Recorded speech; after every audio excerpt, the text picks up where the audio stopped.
코로나 바이러스 감염증 19 국내 발생 현황을 말씀드리겠습니다. 2월 26일 오전 9시 현재 전일 대비하여 253명이 추가되어 현재까지 확진자는 1,146명이 확진되었습니다. 이 중 16,734건이 검사가 진행 중에 있습니다.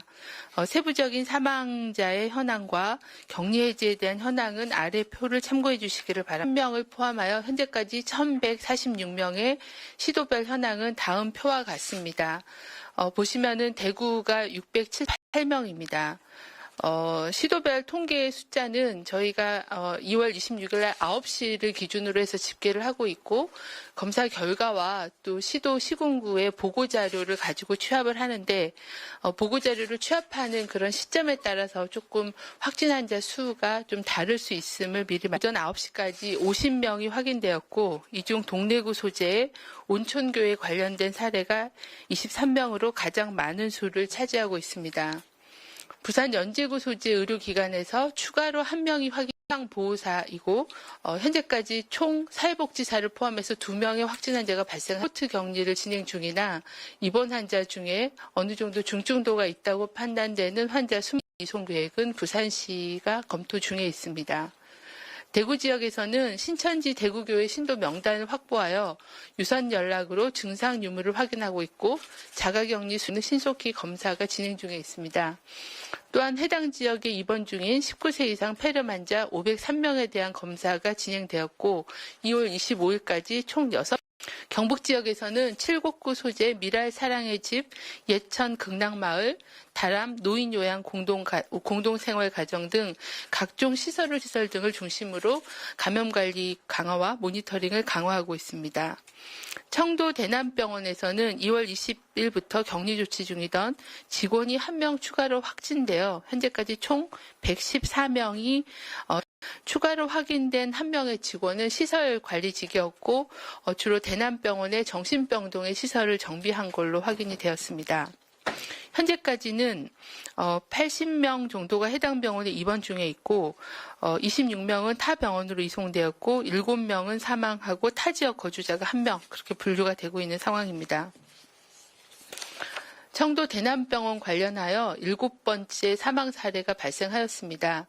해당 환자는 대남병원에서 오랜 기간 입원하셨고 삼가 고인의 명복을 빕니다. 이스라엘 성지순례단 관련해서 성지순례단과 동일한 항공기에 탑승했던 승무원 1명이 확진되어 현재까지 31명이 성지순례단 관련 사례로 확인되었습니다. 환자들이 방문한 장소 및 접촉자에 대한 조사는 승무원 1명은 서울시 그리고 성지순례단에 대해서는 경북도가 조사를 진행 중에 있고 해당 항공기에 탑승한 탑승객에 대한 접촉자 조사는 인천공항 검역소가 조사를 진행 중에 있습니다. 편명은 아래를 보시면 되겠습니다. 아울러 중국 우한시로부터 3차 임시 항공편으로 귀국하신 147명의 교인을 대상으로 검사를 실시한 결과 현재까지 144명은 음성으로 확인이 되었고 3명은 재검사가 진행 중입니다.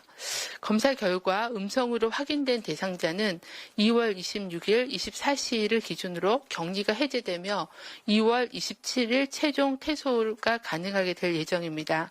3명에 대한 재검사 결과가 나오면 5시 통계 때 말씀을 드리도록 하겠습니다. 현재까지의 그 환자 발생 특성을 보면 종교 행사 또는 일부 집단 시설을 중심으로 규모가 큰 유행이 발생하고 있습니다. 이 외에는 확진 환자의 가족, 동거인이나 지인 간의 소규모 전파가 일어나며 사망 사례는 대부분 기저질환이 있거나 신체 상태가 취약한 상태에서 발생하고 있습니다.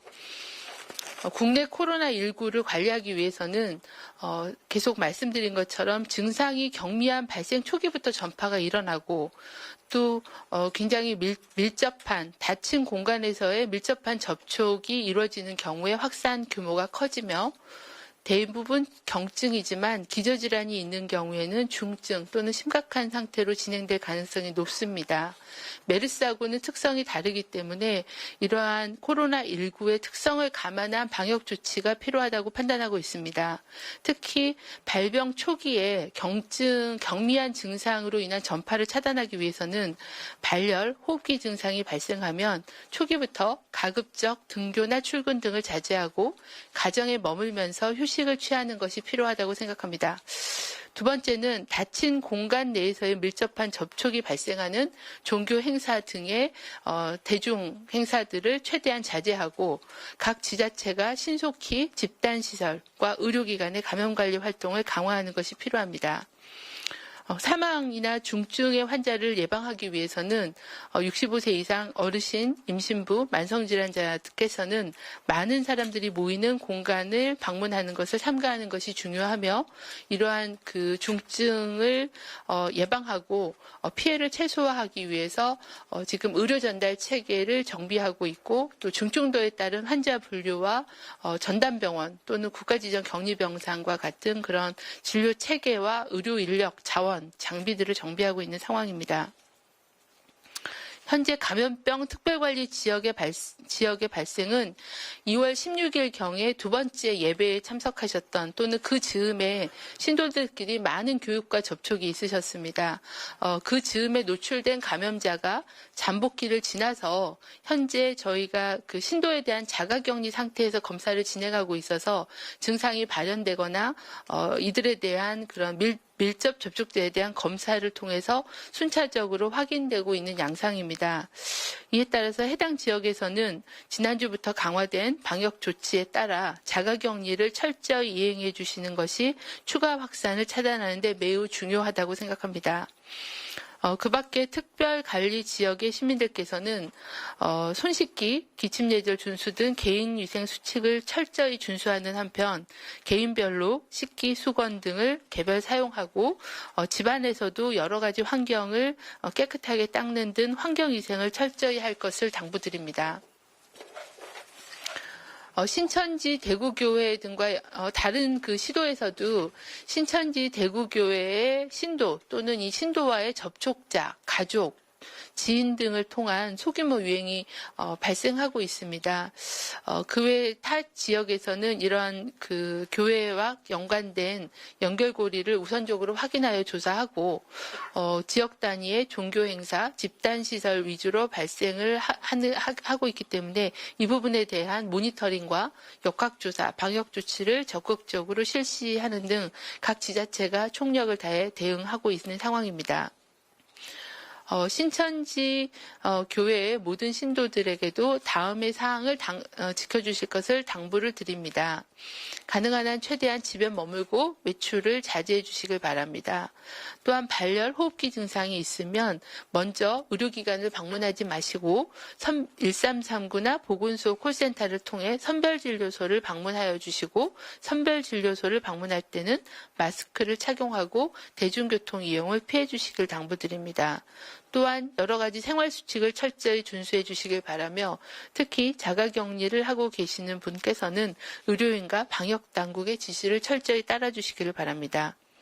국민들께서도 손 씻기, 기침 예절을 준수하고 의료기관 방문 시에는 마스크를 착용하고 많은 사람들이 있는 곳에 방문을 자제하고 발열이나 호흡기 증상이 있는 사람과의 접촉을 피하도록 당부드립니다.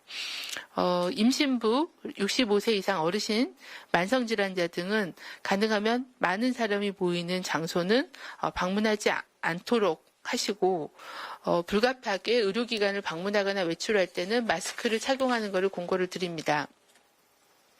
발열, 호흡기 증상이 나타난 사람은 등교나 출근을 하지 말고 외출을 자제하는 게 필요하고 집에서 충분히 휴식을 취하면서 경과를 관찰하는 것을 공고드립니다. 하지만 고열이 계속되거나 증상이 호전되지 않으면 선별진료소를 방문하여 진료받으실 것을 공고드립니다. 중수본의 발표처럼 국민안심병원이 이제 준비가 돼서 진행될 예정입니다. 그렇게 되면은 안심하고 진료를 받으실 수 있는 그런 외래나 입원 진료들이 가능해질 걸로 판단하고 있고, 거기서 운영하는 호흡기 증상자의 외래를 방문하는 것도 가능한 상황이어서 그런 부분들이 정리가 되면 1339를 통해서 가능한 의료기관에 대한 안내와 조치를 시행하도록 그렇게 하겠습니다. 이상입니다. 예. 질문 세 분씩 돌아가면서 받겠습니다. 이쪽부터 처음 오신 기자님 먼저. 예, 본부장님 안녕하세요. 조선일보 허상우입니다. 첫 번째 질문은 박능호 장관께서 오전 국회 법사위 질의 때 질병관리본부에서 중국 전체에 대한 입국 금지 요청한 적 없고 이런 내용 보도가 잘못된 것이라고 말씀하셨는데, 질본 차원에서 중국 후베이성 이외 지역으로 입국 제한을 확대하는 안을 중수본에 검토 요청한 적이 한 번도 없었던 건지 명확하게 답변 부탁드리고요. 두 번째는 명지병원에서 돌아가신 몽골인 고인께서는 신부전, 간부전 같은 질환이 악화돼서 사망하신 후에 이제 코로나 검사하신 건데 그 외 사인이 코로나로 분류가 되는지 궁금합니다. 몽골 먼저 답변을 드리면은요.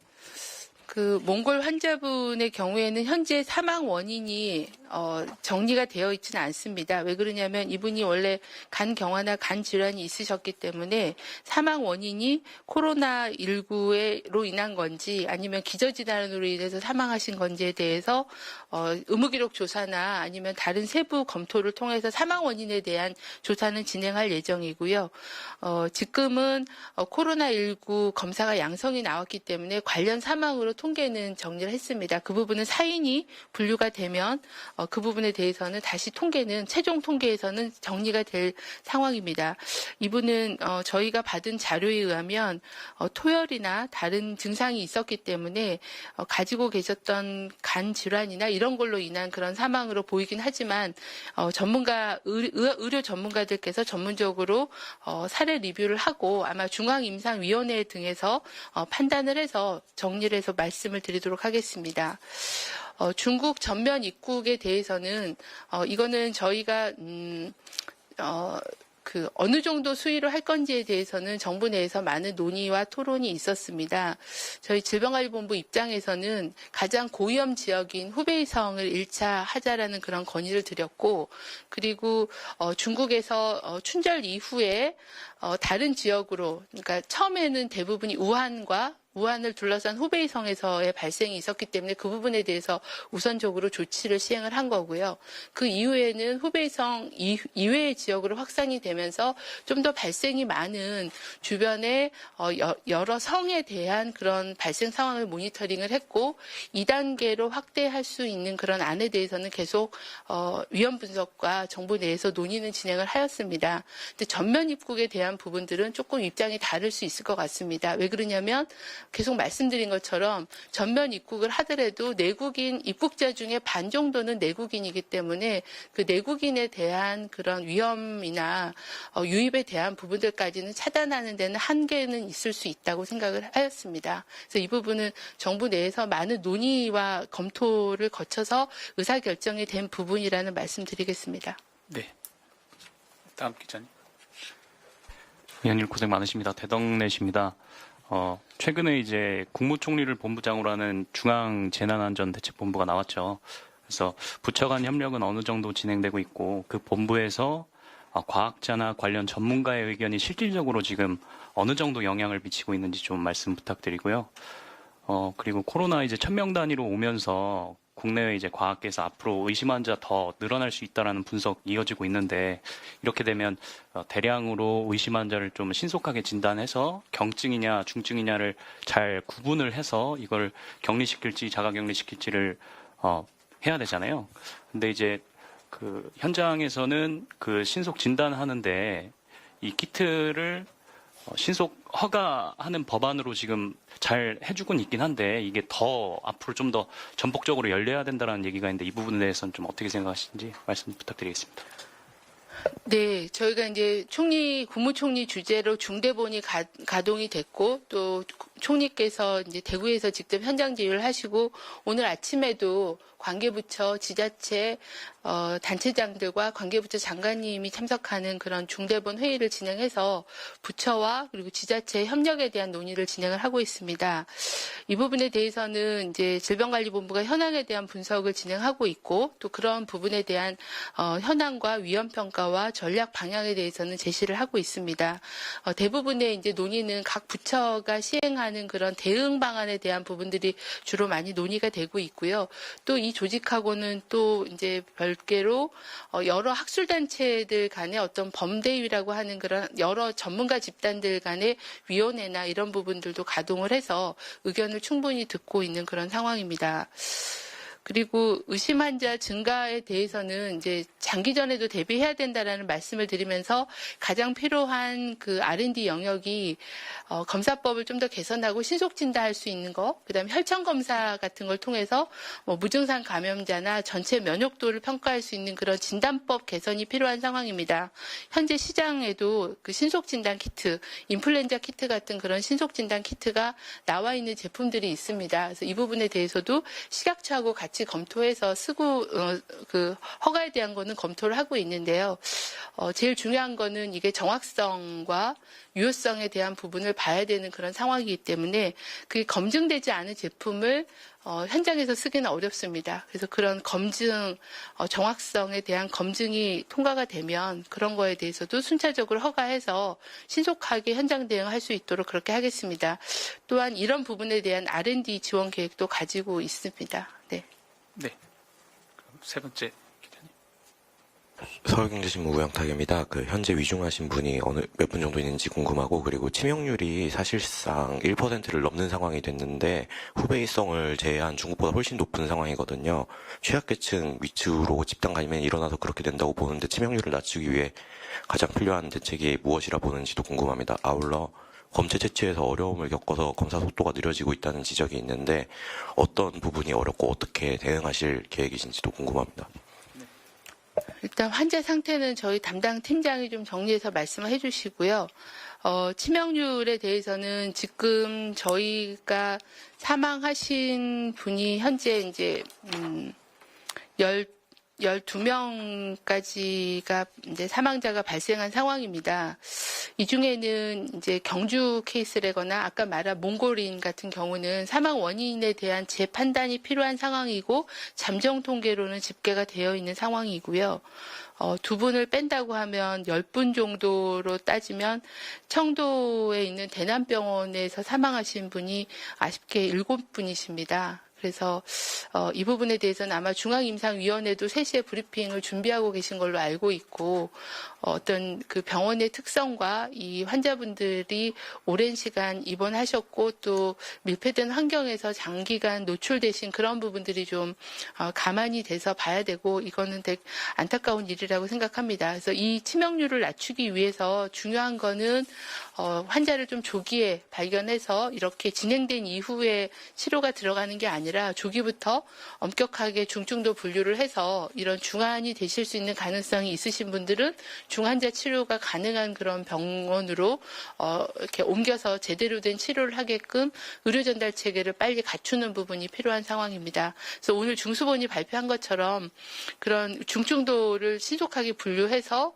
상급종합병원, 국가지정격리병원, 전담병원 이런 그 중증도에 따른 환자의 분류와 중증 환자를 집중 치료할 수 있게끔 그런 장비와 의료진을 확보하는 거가 가장 중요한 대책이라고 생각을 합니다. 검체 채취에 대해서는 저희가 이게 신종 바이러스다 보니까 검체 채취를 할 때 개인 보호구를 착용하고 검체를 채취하게 됩니다. 그래서 이제 그런 그 개인 보호구의 수준이나 아니면은 그 검체 채취하는 장소에서의 제약이 있는 상황이어서 이제 그 부분에 대해서는 시설에 대한 부분과 인력에 대한 부분들을 지금 최대한 동원하고 있습니다. 중수본에서. 그래서 그런 부분들이 조금 보완되면 속도가 좀 더 빨라지면서 많은 부분을 할 수 있을 것 같습니다. 다만 저희가 볼 때는 저희가 인플루엔자 유행이 되더라도 모든 사람이 다 검사를 하지는 않습니다. 그래서 이제 조금 그 검사에 대한 부분들도 우선순위를 가지고 진행을 해야 되는 부분이 있어서 그런 부분들에 대한 조정도 일부 해서 필요한 검사가 필요하신 분들이 좀 더 빨리 검사 결과를 받을 수 있게끔 그런 검사 시스템도 좀 정비를 하려고 진행을 하고 있습니다. 예, 환자 상태에 대해서 곽진 역학조사 1팀장이 설명드리겠습니다. 네, 지금 이제 입원 치료 중이신 그 확진 환자분들의 임상 상태, 중증도 상태를 물으셨는데요. 우선 저희가 그 산소 마스크 치료나 아니면은 발열이 38.5도 이상 있어서 중증으로 분류하는 분들은 현재 13분, 오늘 현재 13분이시고, 그 다음에 인공호흡기, 기관 삽관을 하고 인공호흡기를 적용하고 계시는 분들이, 그래서 저희가 이제 위중하다라고 말씀드리는 분들이 오늘 현재 5분 있으십니다. 네. 세종으로 질의 넘기겠습니다. 두 분 순서대로 질문 주시기 바랍니다. 예, 이투데이 김지영입니다. 그 앞에랑 비슷한 질문인데요. 코로나19 유입 초기에 일본에서 코로나19의 국내 치명률이 후베이성 이외 지역 치명률인 0.16%보다 낮을 것으로 전망을 했었습니다. 근데 오늘 기준으로 치명률이 대략적으로 한국에서는 1%, 이탈리아 3%, 이란 20% 정도 되는데 이 현 시점에서 코로나19의 치명률을 어떻게 판단하고 계시는지 설명 부탁드립니다.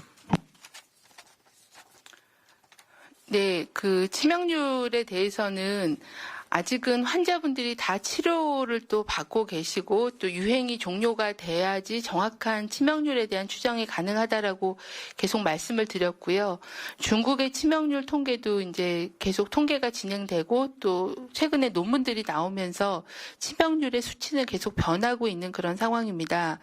그래서 이 부분에 대해서는 지금은 유행이 진행되고 있고 또 특수한 상황들이 있어서 일관되게 어디가 높다 낮다 얘기할 수는 없겠고요. 중국에서 발표된 논문을 저희가 뒤에 첨부를 하긴 했습니다. 그래서 어떤 분들이 감염되느냐에 따라서 연령별 또는 기저질환이 있으신 분들이 얼마나 노출되느냐 이런 부분에 따라서 조금 달라질 수는 있다고 생각합니다. 그래서 지금은 말씀드릴 수 있는 거는 대부분의 성인들에서는 상당히 치명률이 낮지만 고령이거나 기저질환, 특히 투석을 하고 계신 분이라거나 아니면 당뇨나 심혈관 질환 같은 그런 기저질환이 있으신 분들, 특히 고령이면서 기저질환을 같이 가지고 계신 분들, 고령이면서 70대, 80대 넘어가면서는 좀 더 사망률이 증가하기 때문에 이제 그런 분들에서는 치명률이 높다. 라는 그런 연령별의 차이 그리고 환자의 상태에 따른 차이가 있고요. 평균적인 치명률에 대해서는 좀 더 시간이 지나고 유행이 정리가 되면서 더 정확한 수치가 나올 수 있을 거라고 보고 있습니다. 또한 이제 그 나라의 의료 시스템에 따라서도 달라질 수가 있어서 저희도 각 국가별로 아까 말씀하신 것처럼 중동 지역이 지금 상당히 많이 발생이 증가하고 있고 이탈리아도 굉장히 급속한 발병과 사망이 증가하고 있는 그런 양상이어서 좀 더 지역 국가별 그런 상황도 보도록 하겠습니다. 우리나라는 아까 말씀드린 것처럼 대남병원이라는 그런 약간 특수한 고위험 집단으로 노출되면서 그렇게 안타깝게 사망자가 많이 발생하고 있고 최대한 사망을 줄이기 위해서 피해 최소화 대책을 추진하고 있다는 말씀드리겠습니다. 네, 다음 기자님 SBS 기자님. SBS 하강민입니다. 지금 이제 대구 쪽에 대구 경북에 지원되는 의료 인력이 이제 주로 검체 조사 검사하는데 이제 들어가는 걸로 알고 있는데, 그럼 이제 지금 부산 온천교회나 칠곡 사랑의 집 이런 경우에는 이제 집단 발병이 된 병원, 지역적인 병원이 생기는 거잖아요. 이런 부분에서 이제 방역 인력이 추가로 소요되는 부분이 많을 거라고 생각이 되는데, 혹시 인력 부족의 문제는 없는지, 그 부분은 어떻게 충원하고 있는지 좀 그런 경향을 좀 부탁드리고요. 하나만 더 여쭤보면 대한항공 승무원 관련해서 혹시 동선 파악 어느 정도 되고 있는지 팀장님께 좀 여쭤보고 싶습니다. 접촉자 관리는 좀 어떻게 되고 있는지 하고요. 네. 대구 경북 지역이 지금 굉장히 환자가 많은데 대부분이 이제 신천지 교회 명단에 있으신 분들이 검사를 진행하시면서 양성으로 확인되신 분들이 상당히 많은 상황이고요. 그분들로 인한 소규모 유행 또는 그분들이 이제 가족 내 전파로 인해서 그 교인의 가족이 또 의료기관이나 시설에 종사하시는 분들로 인한 시설의 노출 이런 부분이 지금 발생하고 있는 그런 상황이어서 저희도 어려움이 있습니다. 부산은 저희 이제 즉각 대응팀이 나가서 그 요양병원이 노출된 요양병원에 대한 조사와 관리를 같이 진행하고 있고요. 아마 이제 부산시에서도 많은 인력을 투입을 해서 진행하고 있는 그런 상황입니다. 그리고 경북 같은 경우는 경북의 감염병 관리 지원단에서 전폭적으로 조사나 대응 부분을 같이 진행하고 있고, 저희 중앙팀은 청도의 그 대남병원의 복지부 국장 그리고 질병관리본부의 과장 2명이 나가서 대응을 같이 진행하고 있는 그런 상황입니다. 그리고 인력에 대해서는 그 검체 채취 인력만 필요한 게 아니라 의료진들이 노출이 되면 의료진들이 다 자가격리에 들어가기 때문에 의료진들을 대체할 수 있는 의료 인력이 같이 투입이 되고 있는 상황입니다. 그래서 한 축은 검체 채취지만 한 축은 그런 의료기가 노출된 병원의 진료를 담당하고 있는 의사 간호사들이 많이 들어가고 있습니다. 청도 그 대남병원에도 국립부곡정신병원, 정신건강센터에 있는 정신과 의사, 간호사, 간호조무사, 다양한 직종의 인력들이 내려가서 지원을 하고 있는 상황입니다. 이것도 중수본의 인력 자원 관리하는 팀에서 그런 자원들에 대한 배정과 지원을 진행하고 있습니다. 네. 예. 혹시 그 승무원에 대한 부분은 지금 역학조사가 진행 중에 있어서 아직 정리가 네, 아직 저희가 아까 말씀드린 대로 그 성지순례단에 대해서는 경북에서 조사를 진행하고 있고요. 이 승무원에 대해서는 서울시가 조사를 하고 있고, 공항에서의 노출이나 그 비행기에서의 노출은 저희 인천공항 검역소의 검역관들이 조사를 같이 진행을 하고 있는 그런 상황입니다. 현재 저희가 파악하기로는 아마 이제 기내에서의 어떤 감염의 가능성 또는 공항 이후에서의 감염의 가능성들, 많은 가능성들을 놓고서 이 세 파트가 좀 정보를 모으고 또 정리를 해서 감염 경로를 최종 확인하는 그런 작업을 진행하고 있습니다. 그 부분에 대해서는 어느 정도 감염원 감염 경로가 정리되면 말씀드리겠습니다. 그리고 이제 노출자에 대해서는 현재 인천공항 검역소에서 비행기 내에 탑승자 명단 또 접촉자에 대한 분류 이런 거는 현재 계속 진행하고 있어서요. 이 부분은 그냥 진행 중이라고 말씀드리겠습니다. 네, 세종에서 마지막 질의 뉴스핌 기자님. 3개 질문 드리겠습니다. 저 뉴스핌 정성훈입니다. 먼저, 지금 일부 내과 의대 사이에서 이 잠복기를 2주가 너무 짧다는 얘기가 들리는데, 이걸 한 주 연장해서 최대 3주로 가져가야 된다 하는 의견들이 많습니다. 요거에 대한 의견을 먼저 첫 번째 주시고요. 그리고 두 번째는, 이게 코로나 의심 증상 검사를 받을 경우에, 이제 국가에서 지정하는 경우에는 무료지만, 이미 증상이 있어서 진단을 받는 경우에는 가격이 지금 16만 원 비싸다는 그런 얘기가 들리는데, 이미 진단 시 가격을 낮추거나 아니면은 무료로 전환을 할 수 있는 가능성은 없는 건지. 그리고 마지막으로 지금 질문이 없었는데 12번째 사망자 지금 확인이 공식적으로 가능한 건지 세 번째로 여쭙고 싶습니다. 네, 그 잠복기에 대해서는 이제 예전에 저희가 그 28명 우리나라 데이터를 가지고 한번 말씀을 드린 바가 있습니다.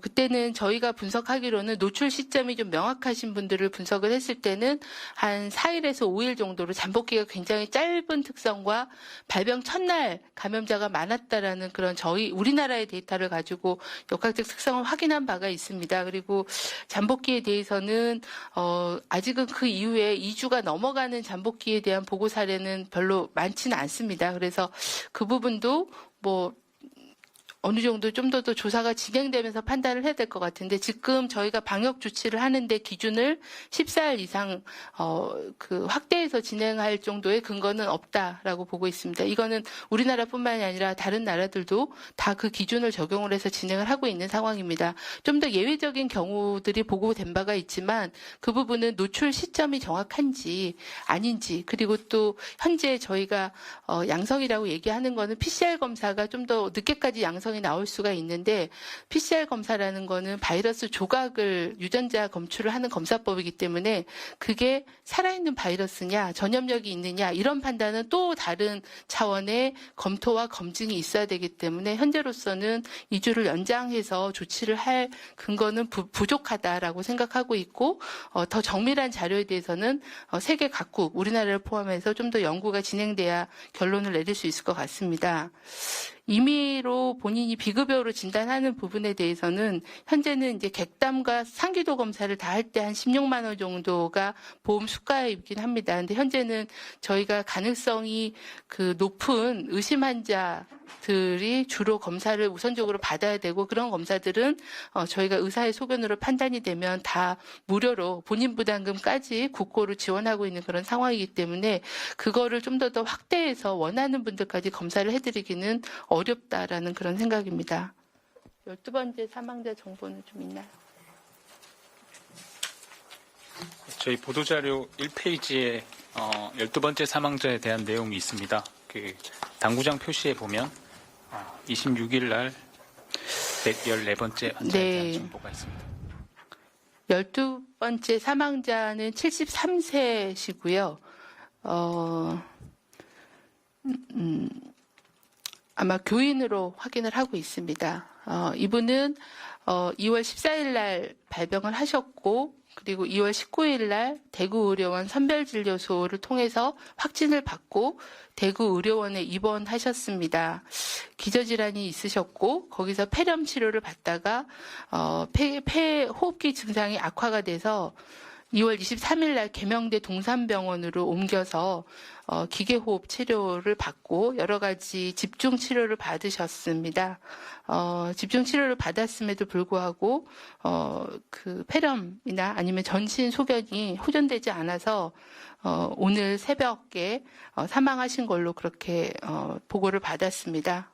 네, 아마 고령이 있으셨고 또 기저질환이 있으셨기 때문에 폐렴으로 인한 치료가 어려웠던 걸로 그렇게 판단하고 있습니다.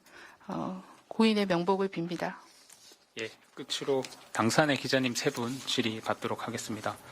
3분 순서대로 질문 주시기 바랍니다. 네, 안녕하세요. 경향신문 이혜인 기자입니다. 그 신종플루랑 비교해서 좀 질문 드리고 싶은데요. 이게 확진자 발생 40여일 정도 돼서 1000명이 넘었는데 신종플루랑 숫자만 비교하면 2배 정도 확산 속도 빠른 것 같습니다. 그 신천지 중심으로 집단 감염이 있었다고 하더라도 둘 다 R0가 비슷하다고 하는데도 지금 이렇게 전파 양상과 그리고 중증도 그러니까 있는 환자 발생 차이가 있는 이유가 궁금하고 그리고 왜 전파 양상이 다른지가 그게 첫 번째 질문이고요. 두 번째로 아까 중증 위중 환자 말씀해 주셨는데 대남병원하고 칠곡 미랄 사랑의 집까지 포함해서 이 중에서 중증이거나 위중한 케이스 얼마나 있는지 궁금합니다. 신종플루 때는 저희가 심각 단계까지 가는데 한 6개월 정도 걸린 걸로 알고 있습니다. 아마도 신종플루는 말이 신종플루기는 하지만 H1N1이라는 기존의 인플루엔자가 유전자 변이를 일으켜서 대유행으로 간 상황이었고 일반 국민들께서는 어느 정도 면역이 있으셨고 많은 인플루엔자에 많이 노출이 되셨고 그리고 또 이게 완전 면역은 아니지만 부분적인 그런 교차 면역도 일부 있었을 거라고 생각하고 또 그 부분에서는 항바이러스제를 비축하고 있었고 또 백신을 굉장히 인플루엔자 기존에 매년 맞던 인플루엔자 백신을 약간 변형한 그러니까 균주를 바꿔서 생산 방식은 동일하고 바이러스 균주만 바꿔서 생산을 했기 때문에 그런 어떤 대응 체계에 대한 차이는 있었다고 생각합니다. 하지만 그 코로나19는 저희가 한 달 정도 역학조사와 환자의 발생 양상을 보면서 이제 가장 좀 곤욕스러웠던 거는 감염력이 굉장히 높고 전파 속도가 너무나 빠르다는 겁니다. 말씀드린 것처럼 발병 첫날 본인도 주관적인 그런 증상이 이제 아주 명확하지 않을 수도 있는데 첫날에 그런 상기도 증상일 때 벌써 전염력이나 바이러스 분비량이 상당히 많고 그래서 첫날 노출된 분이 이분이 확진되기 전까지 증상이 점점 더 진행이 돼서 내가 의심해서 검사할 정도의 단계면 벌써 잠복기 3, 4일이 지나서 2차 감염자가 생겼을 수 있는 그런 시기라는 거죠. 그래서 굉장히 잠복기가 짧고 초기에 그 전염력이 있다라는 게 이런 집단 발병으로 좀 더 빠른 속도로 확산되는 거에 큰 그런 질병의 특성이 있기 때문에 그런 면에서 이제 자가격리와 뭐 이런 부분들을 강조드리는 게 조금의 증상이 있어도 학교 가거나 직장에 안 가시는 거를 권고드리는 이유가 그런 질병의 특성이 있다. 그래서 정상인들은 그냥 그렇게 앓고 지나가는데 이게 이제 그 좀 취약하시는 분들에게 넘어가면 좀 더 중증으로 발전할 수 있는 그런 위험이 있는 특성이 있어서 단순히 현재는 아직 뭐 한 달 정도의 자료를 가지고 신종플루랑 비교하기는 어렵지만 그런 특성의 차이가 어느 정도는 있다라는 정도로 설명을 드리겠습니다. 통계가 있어요. 대남병원은 아니었습니다. 예, 역학조사 1팀장입니다. 네, 그 아까 말씀드렸던 그 중증 또는 위중한 것으로 분류되는 환자분들 중에 지금 청도 대남병원에 계시거나 청도 대남병원에서 전원되신 분들 현황입니다. 우선 중증은 아까 13분 있다고 말씀드렸고 그중에 10분이 청도 대남병원에 계시거나 청도 대남병원에서 전원되신 분들이고요. 위중으로 분류됐었던 5분들 중에는 2분이 청도 대남병원에서 이송되어 전원된 분들이 되겠습니다. 예. 네, 그럼 다음 기자님 질문 주십시오. 채널A 기자님. 네, 고생 많으십니다. 예, 일전에 신천지 대구교회 교인들 9,300여 명 대상으로 중국 여행력 조사하신 적 있는데요. 이 중에 한 명이 이제 중국을 다녀왔다고 말씀하셨는데 이 수치가 여전히 동일한지 궁금합니다. 그리고 현재 대구 지역에서 병상 배정받지 못한 확진자 수 어떻게 되는지 궁금합니다.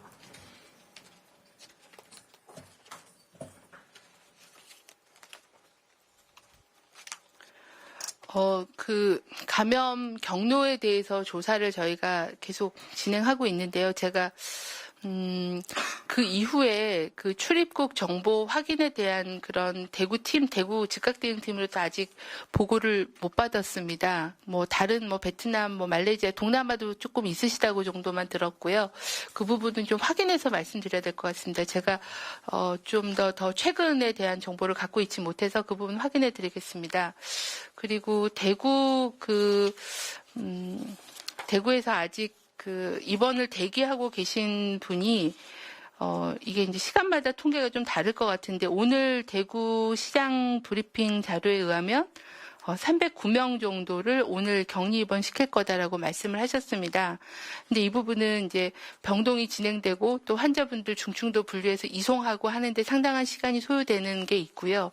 한 150명에서 뭐 150명 넘게 매일매일 신규 환자가 생기다 보니까 매일 100명을 입원을 시켜도 그만큼이 이제 계속 신규로 들어오는 그런 확진자들이 있어서 아마 집계 시점에서의 격리 대기 중이신 분들 통계는 한동안 이렇게 계속 진행이 될 것 같습니다. 왜 그러냐면 검사 결과가 오후에 나오거나 밤늦게 나오는 경우가 많아서 저희도 검사 기관에서 양성자 통계가 오면 그걸 가지고 신고 자료랑 이렇게 대조해서 통계를 정리를 하다 보니까 약간의 시간적인 갭들이 좀 생기고 있습니다. 그래서 그걸 좀 최소화해서 지역 통계랑 저희 통계들 또는 이런 입원 대기들을 좀 최소화할 수 있게끔 노력을 하고 있습니다.